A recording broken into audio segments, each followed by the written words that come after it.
但是，哼，一夜就不需要你偿还了。等等我啊！我们一起说我不变狗直。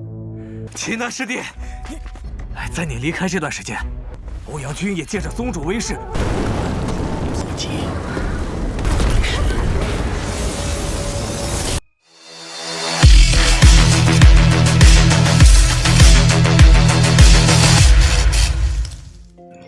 Halo semuanya, selamat datang di Ruang Sinema. Bagaimana kabar kalian semua? Semoga selalu sehat dan baik-baik saja.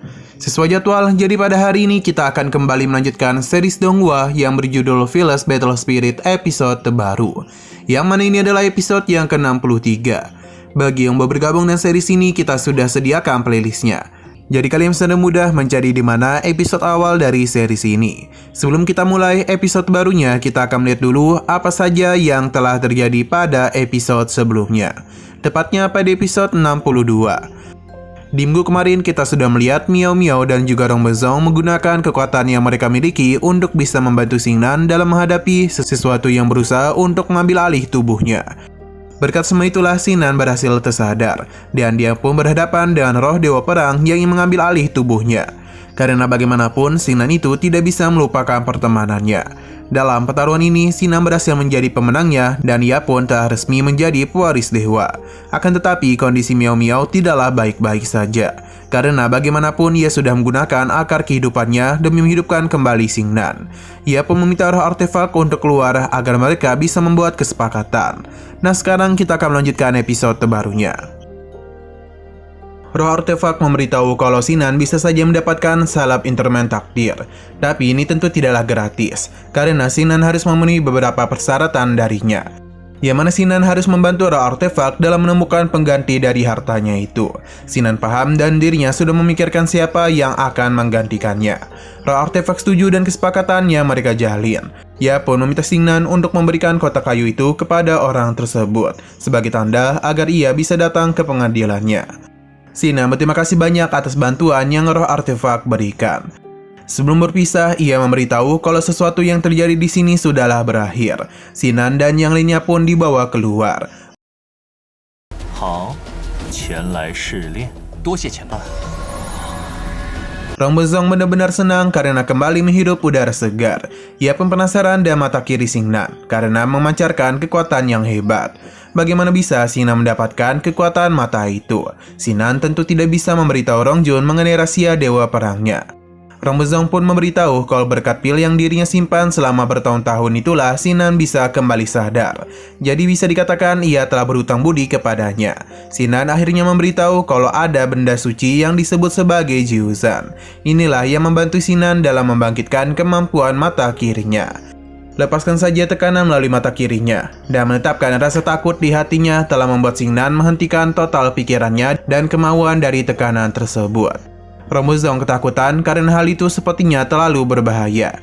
Jadi daripada dirinya kenapa-napa, Rong Bezong memilih untuk pergi saja. Namun sebelum itu Miao Miao menghentikannya, karena bagaimanapun Rong Bezong telah mengetahui rahasianya.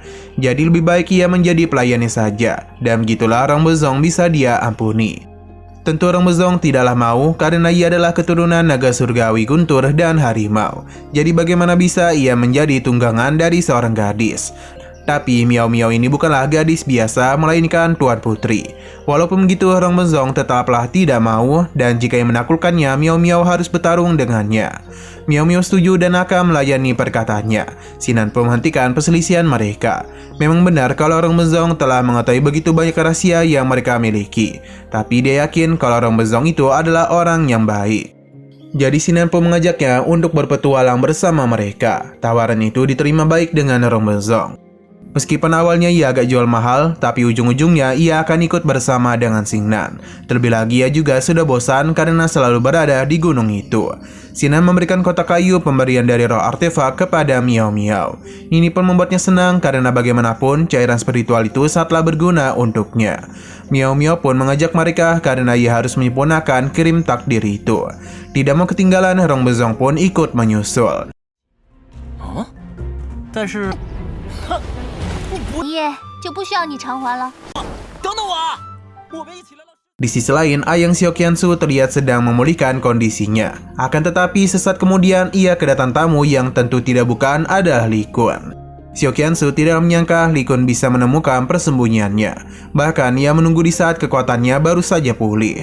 Sejak awal Li Kun sudah memberitahu kalau dirinya ini diutus oleh seseorang. Jadi dia memohon supaya Xiao Qianzu tunduk agar bisa ikut kembali dengan dirinya. Hanya saja Xiao Qianzu cuma diam saja. Ini pun membuat Li Kun merasa kesal karena meskipun dirinya diperintahkan untuk membawa Qianzu dengan kondisi yang baik, tapi seharusnya Xiao Qianzu juga sadar dia bukanlah lawannya. Terlebih lagi saat ini situasi dalam sekte tersebut telah mengalami perubahan yang luar biasa. Li Kun yakin ia pasti tidak tahu apa-apa.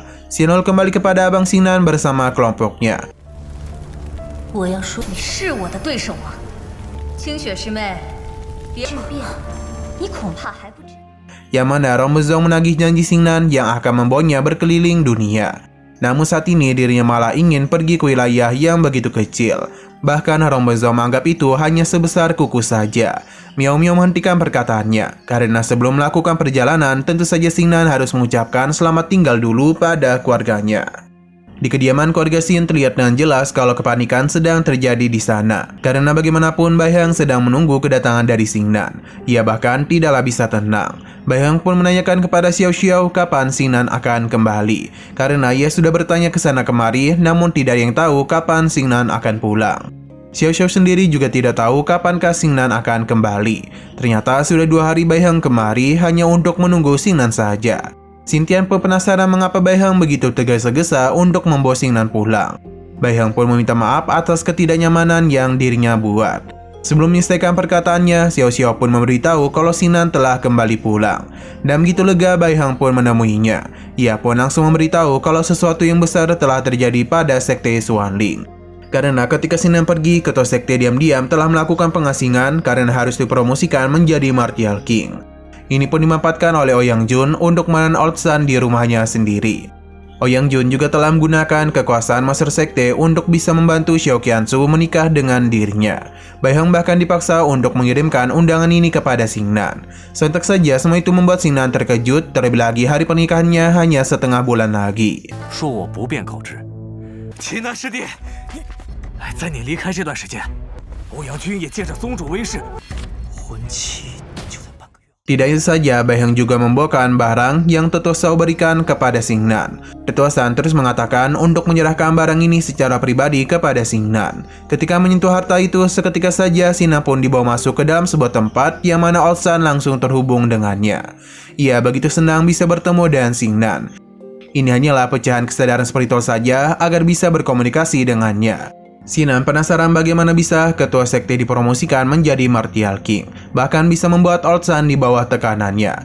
Karena ceritanya cukup panjang, jadi Tetua Shan mulai bercerita kalau 100 tahun yang lalu seorang jenius telah terlahir.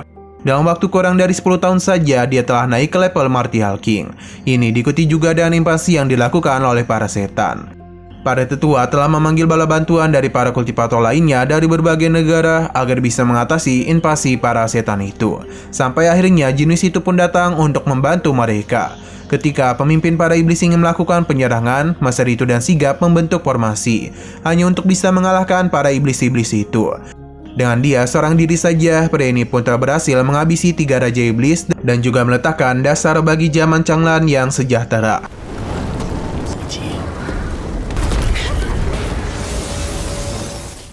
Setelah pertarungan itu usai, orang-orang dan hormat menyebutnya sebagai pembunuh kaisar. Akan tetapi keberadaan orang itu secara tiba-tiba saja menghilang dalam 5 tahun kemudian. Tapi sebelum dia menghilang, peri itu telah memberikan pesan kepada Tetua Shan untuk bisa membantunya dalam menghancurkan buku rahasia yang ditinggalkannya di sekte tersebut. Tetua Shan juga tahu kalau ada beberapa hal yang masih kurang dalam buku pembunuh kaisar. Jika mereka tidak berlatih dengan benar, maka yang ada malah mereka yang terobsesi oleh kekuatan tersebut. Tapi menyelesaikan kitab suci pembunuhan kaisar bukanlah hal yang mudah. Rumor mengatakan mereka harus menjadi nomor 1 dalam situasi yang sama.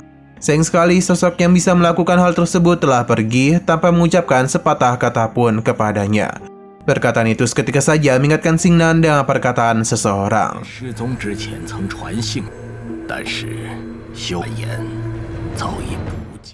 Nah, sayang sekali lagi seru-serunya, episodenya pun harus bersambung dulu.